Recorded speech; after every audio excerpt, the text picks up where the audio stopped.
Okay, so you heard probably us talk on a previous podcast around sort of values and the sort of DNA and of a business and how we can actually sort of come up with them and how important they are to the culture. One question I wanted to ask you, Kylie, is how do we sort of embed those to the team and they don't just sort of fizzle away? We sort of come up with good values, but we actually then live and breathe them every day. Because I know that's something you've been involved with a few of our clients.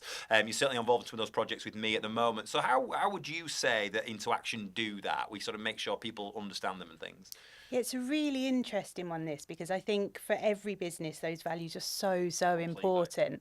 And there's a number of different ways to look at it and to make sure that they're really embedded. But I think probably the most important maybe is making sure that at all levels of the business, those values are completely understood and embedded. From top down. All the way down. Yeah, absolutely. No matter the structure of your business, no matter whether you're, super hierarchical, whether you've got sort of a few layers of your industry, whatever that is, that the people who are leading your team, managing your team, standing up in front of your team, talking to your team, embody and embed those values just as much as everyone else. That it's everyone's responsibility to know what they are, to live and breathe them, and to sort of role model them a bit, so I can see what they're meant to look like in our sort of situation.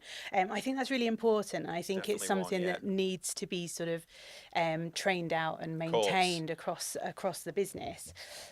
I think alongside that is making sure they're really communicable, that people can understand the them. Yeah, totally. Absolutely. If they're totally in corporate jargon, and actually for me, that's not something I live with day to day. I don't sort of spend my time in an office. That's really tricky then for me. And actually, I find that then that's a barrier to people wanting to live and breathe them. It's somebody else. Completely. That doesn't feel like me. That doesn't sound like me. It doesn't sound like the business I thought I worked for even. So I think that's really important, and sort of breaking them down into what that really means for our business, for our clients, for our people. Absolutely. I think that's super important. For a lot of our clients, that's something that's really important, making sure that they're really communicable, these standards and values that we've got.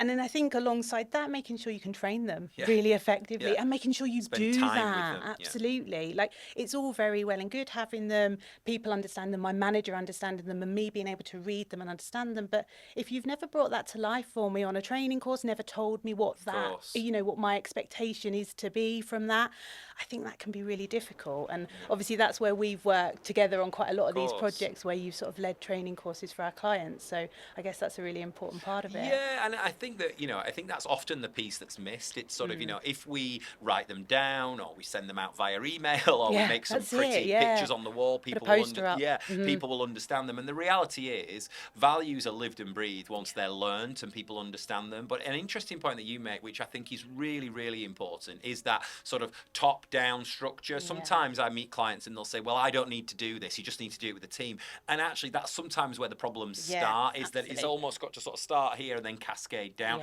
Walking the walk, talking the talk. If I'm going to walk past the bin and see it overflowing and not pick up the rubbish, why would I expect my colleagues to? And that's about standards in my values. So I think completely there's a training piece, there's a communicable piece, and there's a sort of a piece for everybody, sort of immersion for everybody. Kylie, always great to have your point of view on these things. Thank you so much. No problem. See you later.